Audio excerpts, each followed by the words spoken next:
We got John Estabrook here and Vicki Edwards. We're here to talk. Dickie, Richard, the Dickster, the Dick Ramading Dong, Dickarelli. Making guppies, Dickster and the copy. the rich man.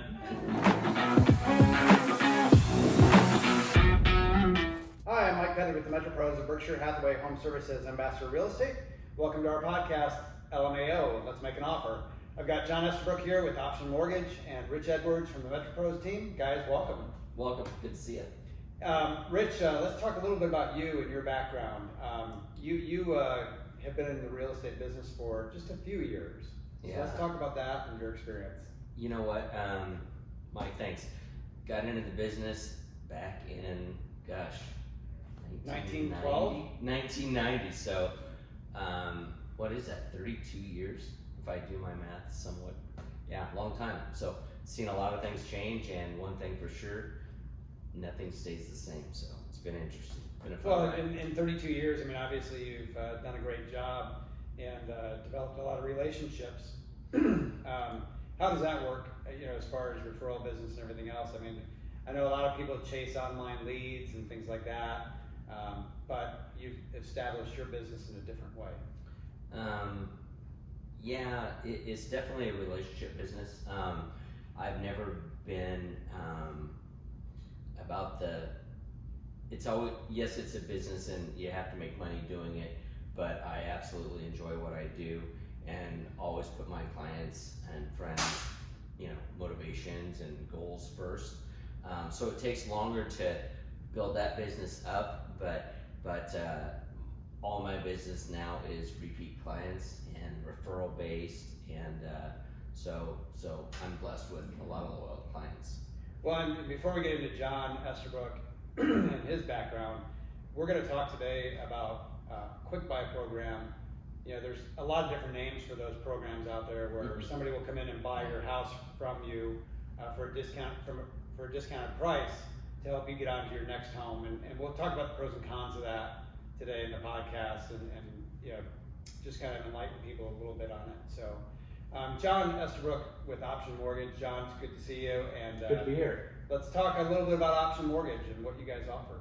Oh, well, we offer just about anything in the realm of real estate, whether it's your first time buying a home or if you own multiple properties.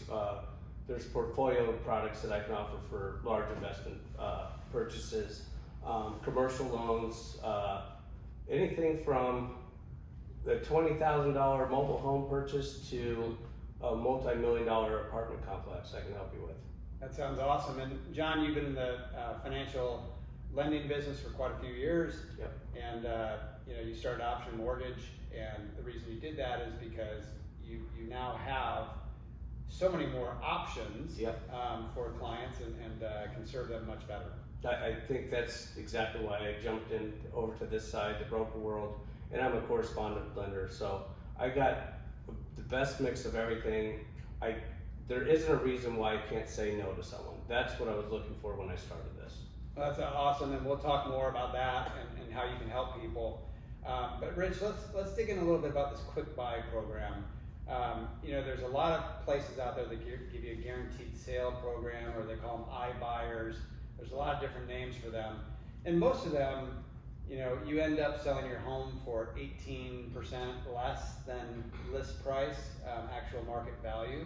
And so, why would somebody consider that? And let's talk a little bit about the Quick Buy program that Berkshire Hathaway offers. Absolutely, Mike. Really, it meets the seller right where they're at. Every seller has a different situation, a different set of motivations. And the first thing I'd like to say is when you talk about wholesalers, people, the mailings, the postcards, the I'll buy your home. Radio ads. Exactly, radio ads, they come from every direction. But they are about themselves, they're not about protecting your equity, and that is always our first priority as a team and as agents, is to protect the seller's equity. So the Quick Buy program is basically 3 different options.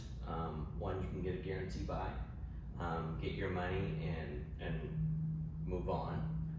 The other one is you get kind of the best of both worlds is the guaranteed purchase. You can get a guaranteed price that you're comfortable with, and then go the traditional route and put your home on the market and see what the market bears. But no matter what, you've got a bottom-based price, and if you're comfortable with it, it just gives you that peace of mind. Little insurance policy. Exactly. If your home's not selling, you're ready to buy something else and move on. Yep. You've got this backup plan. Yep, exactly. And the most important thing is it positions you for the best opportunity. And it waives the home sale contingency. Correct. Okay. Absolutely. So you know where your numbers are, and so that's about a 150-day guarantee. And then there's also the option to get your money and lease your home back.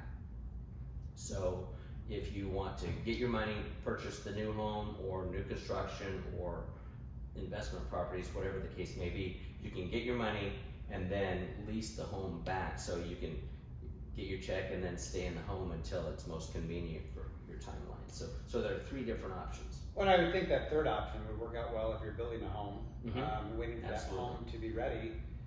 Sell your home, get a price that you agree upon, and then lease it back until your new home is done. I mean, that's pretty convenient. You don't have to move twice.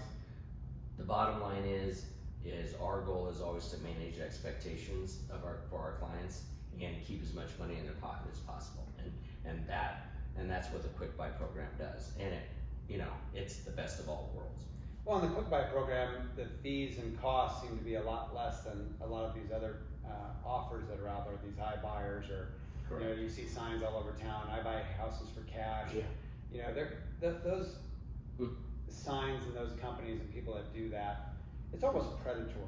It is, because they're the ones that are making the profits and squeezing your equity out of Isn't it normally an assignment of contract where they get the house under contract, say they're going to buy it for cash, but then try to market the house themselves and a lot of just times kind of make up the difference of what they're trying to buy the house for and what it actually sells for? Yeah, and that's exactly, and that's why the most important thing you can do as a seller is reach out to your, that realtor that love and trust, anyone on our team, and get the solutions and figure out what the best program is for you.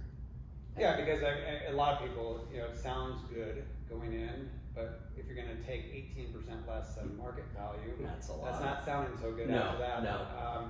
So you need to explore options, and then this Quick Buy program is the best program I've seen out there, and we offer it exclusively with Berkshire Hathaway Home Services, and I think it's something to consider. It's not for everybody. Correct. There's different situations that make option A work, option B work, and option C work. And you just need to sit down and go through those things and learn about it and see what makes sense for you in your situation. Absolutely. And the great thing is you get to work with the realtor that through the whole process. You don't get referred off to somebody else. The same agent, the same friend or relationship, you get to be through every step of the process. So it's a good deal. I have a question about the second option again.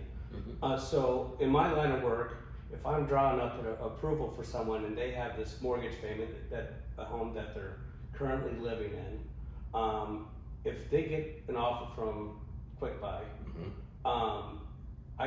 is it like a purchase agreement where I could say, hey, this has a purchase agreement, I can remove that current mortgage payment from their debt to income ratio to help them go out and just put offers on homes, while at the same time maybe they actually list their house and hopefully get a more appealing offer from. Absolutely. Okay. Yeah. I mean, obviously the home purchase would still need to be contingent upon the home closing. Yeah. But it would not be contingent upon the home selling, which is the more challenging. I like that. Yeah, it's a great program. Absolutely. And this program started, about 6 months ago, 9 months ago? Yeah. As an option for people to consider, and like I said earlier, there are people that are in a situation where this makes a lot of sense. Right. Convenience is powerful. When you look at your total cost of selling a home, you obviously have a lot of fees as far as state documentary tax and title insurance and title closing fee. Sometimes seller or buyers will ask you to pay some costs for them. You have commission, all those things add up, and it's like the quick buy program just takes all that out of the equation and says, okay, here's your bottom line. Right. And it goes through every number, you know exactly where everything's going through every step of the process. The other thing I think people need to consider with the quick buy program or iBuyer program, when you look at it, is what is your cost if you have to move twice? Or what is your cost if you don't have your home under contract? Because, you know, if you fall in love with a home when you're out looking at homes and you want to buy it, most people aren't approved for both their existing home and Right. their new home, John. Yep. Yeah. And so, you know, that puts them in a pickle because a seller in this market is not going to say, well, yeah, I'll take your offer. It's a great offer, even though it's contingent on your home selling and you're not listed yet. So yeah, no big deal. We'll wait a few weeks for everything to come together. So, I mean, it makes a lot of sense from that standpoint too, John. Yeah. So getting back to the third option, Yes. where they do the rent back, is that like in the contract, after we close on your house, we purchase it from you, is that rent amount specifically, you'll pay X amount of dollars for Correct. 8 months until It's your house a is done? percentage of the home value. I want to say 1%, 1 or 2%. Okay. So you'll know exactly what that lease back Cool. number will be. And it can be a short term, as short as 60 days or as long as 12 months. So you can really cater it to exactly, you know, like when your new home's going to be completed, Right. or whatever. So And you don't have to worry about staging or, that's probably the biggest thing. Yeah. Is you Cleaning your don't, house you don't and- have to have all the traffic, all the showings, all the prepping. You know, you just kind of get to rock and roll. Well, I mean, great options, and John, I know from the financing side, it makes a big difference. Mhm. So, you know, typically if you know, you're working with a buyer and they come to you, they own a home currently. Yep. Let's just say it's $400,000 and they want to buy a $600,000 home. What's the process you go through to get them approved? Or, you know, what are different options? Is it home equity line of credit? Is it Bridge qualified loan. on both incomes, bridge loans? I mean, Yeah. let's talk about that. so if they're gonna retain their current home and just want the equity out of it and maybe list their current home after they close on the new house, the best way to go about that is before you even talk to anybody, get a home equity line of credit now, so that way you don't have to pay the fees that a bridge loan has.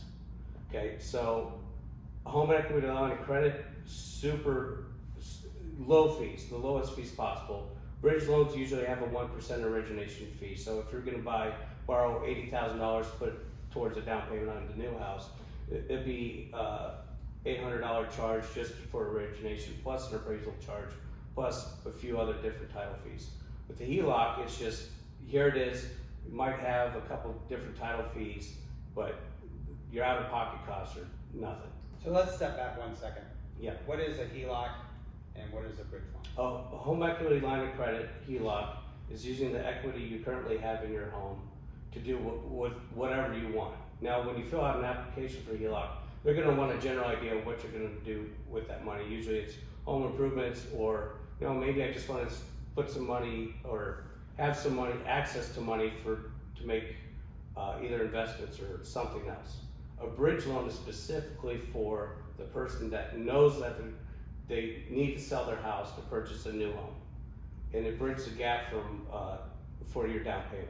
So it's taking the equity out, but you can apply it to the new mortgage, and you can pay off other debt with that bridge loan also. Are both of those loans looking at your income, debt to income ratios Yes. and everything? Yep, loan to value. Yep. So the HELOC just gives you many more options Yeah. versus. I'd say if you own a house right now and you have a lot of equity, get a HELOC. It won't really cost you anything out of pocket to get one right now, and it could be your rainy day fund. If something happens, maybe you lose your job, and it takes you a few months to get back in the job pool. It's a good basis it's a good, emergency fund. So a HELOC, when you take out that HELOC loan, the money's sitting there to be used Yep. when you need it. Yep. You're not paying interest on it yet because you haven't borrowed against it yet, but it's there and ready to go. Yep. And that's a big deal. I think that's really important. Mhm. For somebody considering a HELOC, you're not paying anything on it. So, like you said, get one set up. And I don't know if people know this or not, but the average equity gain in Omaha over the last 10 years is over $200,000. So people have a lot of equity in their homes right now. And a HELOC is a great option to have that accessible to them and not be in a position of panic or rush at a point down the road. Right. You've got it set up and you can go do that, do some remodeling to your house or whatever you want to do. Buy rental properties. Buy rental properties, use that exactly. equity. And some people say, well, that's just taking debt out and everything. Well, you're just shifting equity from your existing home into a rental property. So there's positives to all of it. I was thinking of daughters' weddings. Daughter's weddings can be expensive, yes. I mean, Absolutely. there's plenty of people that do that. Do a HELOC and use that, but yeah, I've got one coming up, so that'll be fun. Lots of deposits going down. Exactly. I mean, yeah, Exactly. Oh, geez. Fun exciting times. stuff. Yeah. Yeah. No, it is exciting, but just not financially exciting. Uh, Anything else with the Quick Buy program, Rich, that you want to talk about, or things that people should be aware of? I mean, how long does that process take? But when you say, yeah, I want to consider this, what do I do? What are my steps? It's really simple. Actually, you just speak with anybody on our team, reach out, we come visit, we look at the house, we take some pictures, get some just some, vital information on your home, kind of do a home checkup, if you will, and then we submit that information to the Quick Buy analysts, if you will, and they work their magic and come up with a very competitive offer, and they have their logarithms and all their numbers that they work, but in the marketplace, it's one of the most competitive offers that you're going to get, and it's definitely something that'll protect your equity. But it's real simple. Just reach out to one of us, and we can start the process. But there's no commitment. There's no money up front. It's free. It's the more information you have, the better decision you'll make. So if I start going through this process, and it doesn't cost me anything up front, correct. I start going through the process, and I decide in a couple weeks, this just isn't for me. Is there any recourse there? None whatsoever. That's one of the best parts of it. There's no downside to it. It just enhances the options you have and gives you more choices through the selling process. Which obviously having more options and more knowledge and Always good. always a good thing. So, John, as far as financing new homes, what are you seeing out there right now with rates, and what do you expect to see coming here? Crystal ball. Oh boy. It was interesting because everybody was pointing to May 10th, and inflation numbers were still high, but much lower than last year. Right. And we thought, okay, everybody thought rates were going to come down at that point. Yeah. And then you had the debt ceiling talks, and everybody was panicked about that. There's some curveballs in Yeah. the CPI reports last week. Yeah. Lots of different numbers to over. So they shot up to 7%. Oh yeah. And now where are they back down to? It's 6.75, right around So there. down Pretty much just Under over- 7. Yeah. For most borrowers, we're talking. You can get up into the 7s if your credit score is lower than 700. So it's really important to keep on top of your credit score, maintaining low credit balances on your credit card, not having a lot of credit inquiries. All that stuff can help keep your credit score in the upper tiers. Well, we'll have to do a podcast on credit scores and how they're affected, because a lot of people don't understand how credit scores work. Mm-hmm. And they think, okay, well, I've got this credit card with a $10,000 limit, and I'm spending $5,000 a month on it, and then I pay it off at the end of the month. But that's actually hurting your credit score. Yeah, it depends on when the credit company reports credit balances to the credit bureaus. So let's say you paid that $5,000 balance off, but the credit bureau hasn't reported that payment yet. So then you're at 50% utilization if your credit limit is $10,000. That can really have an impact on your credit score. Where do you want to keep your credit cards at as far as you? Under 20%. Under 20%. 20. I've heard 30, so 20. I like the 20. That's going to improve your credit score the most. Yep. Well, good to know. So we'll cover that in the future podcast coming up, and if you have any suggestions for us or things you want to have talked about, have us cover, we'd be happy to do that. Just reach out to us at themetropros.com and let us know. Otherwise, we appreciate you listening to the podcast, and we'll be doing more of these to come in the future. So appreciate you all listening, and take care.